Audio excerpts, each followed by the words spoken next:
Chapter 31 of Your Psychic Powers and How to Develop Them. Recording by Olenka.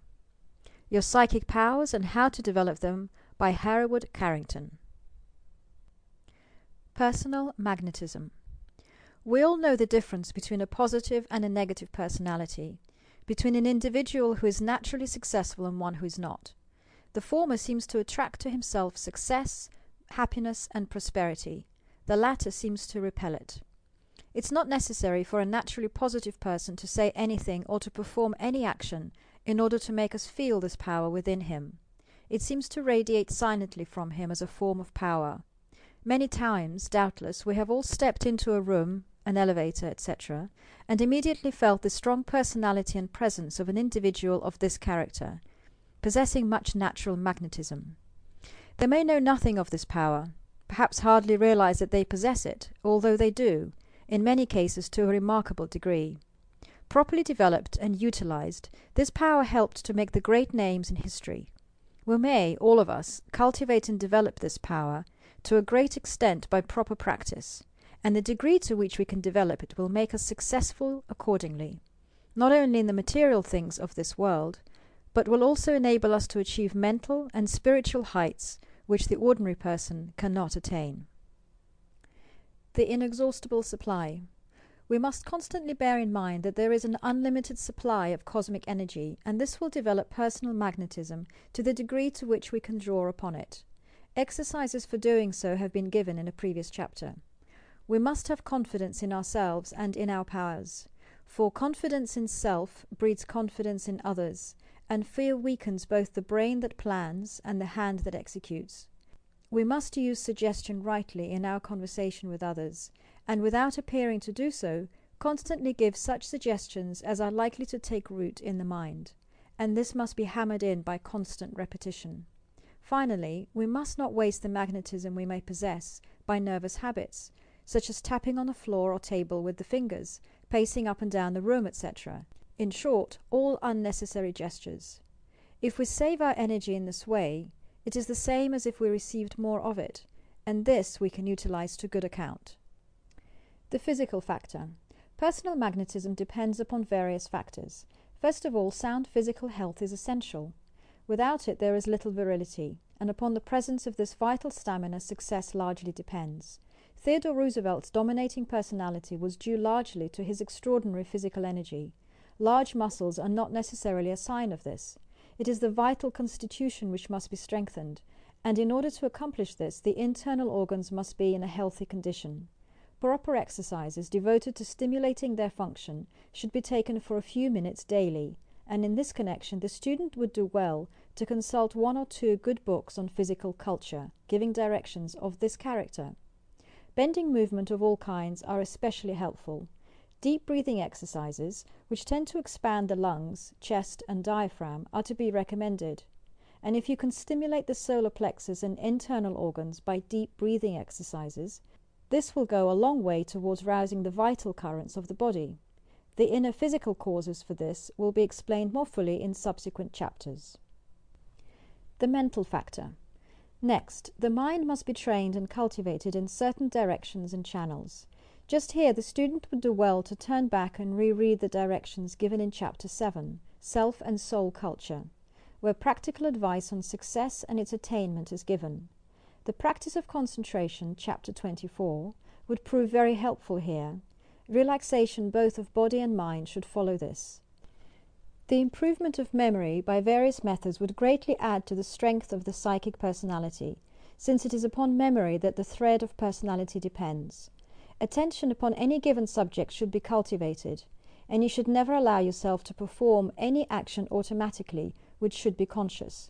For instance, if you put an object in the drawer of your desk, make a conscious mental note of this at the time, so that you afterward remember where it is placed, and never allow yourself to place the object there without paying particular attention to it. Many people do this, and it is indicative of a weak power of attention and a scattered mind. The degree to which you can overcome this indicates concentration and hence power. Nothing gives power and strength to the mind so much as continued exercise and concentration. The spiritual factor. Spiritual development will also assist in the cultivation of personal magnetism by drawing to your aid certain spiritual energies which recharge you, that is, charge your body in much the same way that an electric motor is charged by external energy. This power you draw by placing yourself in a certain receptive condition which invites its influx. All negative thoughts tend to erect a wall between yourself and helpful external guidance, and on the other hand, an affirmative and positive attitude will have the effect of attracting or drawing to you this additional power. Thoughts and emotions also have this effect. If you will carefully analyze your own inner sensations while thinking certain thoughts or experiencing certain emotions, you will find that selfish, self-centered impulses tend to contract you mentally and physically. You feel yourself tightening up all over, as it were, and this internal action shuts off all outside aid and influence. On the other hand, if you think thoughts of friendship, love, etc., you will find your beings tends to expand, and it is this feeling which opens the gates of your soul to an influx of higher power. How to influence others. Personal magnetism is practically useful in the affairs of this life. If you wish to achieve a certain object, you will far more likely to do so if you have a good magnetic personality than otherwise. The following simple rules, if followed, will probably greatly assist you in the development of personal magnetism. 1. Just before entering into the presence of the person whom you are about to interview, call up that person's image before your mind and assume toward it a positive mental attitude. If you do this, you will carry over and maintain this attitude towards that person when you meet him. If you assume at the outset 60 or 75% of the mental dominance or initiative, you, figuratively speaking, only leave the other person 40 or 25% of the ground lying between you, which he can possibly occupy. Your business is to assume, at the outset, as large a percentage of the positive relationship as possible, and by doing so you force the other person to assume the minor quantity. The use of the eyes, too. When in the presence of the person whom you are to interview, look him squarely in the eyes and hold his gaze and attention until you have won your first point. If possible, do not allow his attention or his eyes to wander from you until you have thoroughly ensured his interest and sympathetic cooperation. It is important to catch the eye at the moment you are making a particular point, so as to drive it home, as it were. You cannot stare a person in the eye all the while you are talking to him, and you should look away part of the time, when you are discussing unimportant points or leading up to the climax. Many salesmen utilize this principle in making a sale. They will draw attention to a book or an illustration at which they ask you to look, and talk about it for a moment, then close the book and make a short, quick remark which will draw your attention to his face and eyes spontaneously. At the moment when he has gained your full attention, and you are in a condition to receive any statement he will make to you, he will come to the climax of his argument, and perhaps ask you to sign a certain paper, which you may be prevailed upon to do, under the influence of his personality. How to develop the magnetic gaze. The eyes, therefore, play an important part in the cultivation of personal magnetism, and you should cultivate and strengthen them by certain exercises which will certainly develop them. For example, practice gazing steadily at an object for several seconds without allowing the gaze or the attention to wander, and without blinking the eyes. At first you will probably be able to do so for only a short time, but this will gradually be extended as you cultivate the power. Next, practice gazing at a fairly bright object, and continue this until you can look at it for several minutes at a time without becoming affected.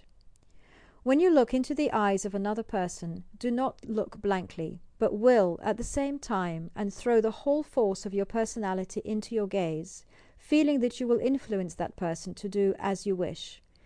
Naturally, practices of this character can be, and in fact are, utilized by many persons for evil as well as for good purposes. Those who are endeavoring to cultivate the higher side of their nature, however, will fully realize the necessity of utilizing any added powers they may gain for good purposes only. Passes and suggestions. 3. Downward passes, as before explained, are sleep passes, and a few of these will add emphasis to your speech and impress the person to whom you are talking. Do not gesticulate overmuch, however, as this will detract rather than add to what you have to say. A few passes at the proper moments will prove of great value. 4. Do not speak hurriedly, for if you do, you will give the impression that you are in a hurry, and your hearer will unconsciously grow impatient. On the other hand, do not drawl your words, but speak naturally with a clear, forceful enunciation. The more reposeful and calm you appear, the more receptive your listener will be to hear what you have to say. At the same time, you must be businesslike and precise. How to prevent the influence of others. If you wish to offset the influence of someone who is speaking to you and prevent yourself from being influenced by him, you should see to it that you do not allow him to catch your eye at the psychological climax of the conversation, but studiously look away at that time and carefully think over and analyze what he is saying to you without allowing yourself to be swayed by his manner or words. Look at him in the intervals between these climaxes, when he will probably be looking away from you.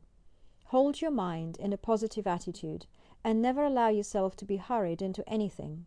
The ability to say no and stick to it, when occasion demands, has been declared one of the greatest essentials to success, by many men who have attained great eminence.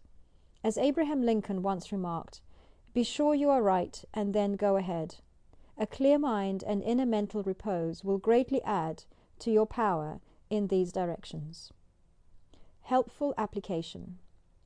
These exercises in the development of personal magnetism will be found especially helpful to all psychics, for the reason that they tend to offset and counterbalance to a great extent the subjective practices of mediumship, and hence balance up the personality by accentuating the objective as well as the subjective side of one's inner self.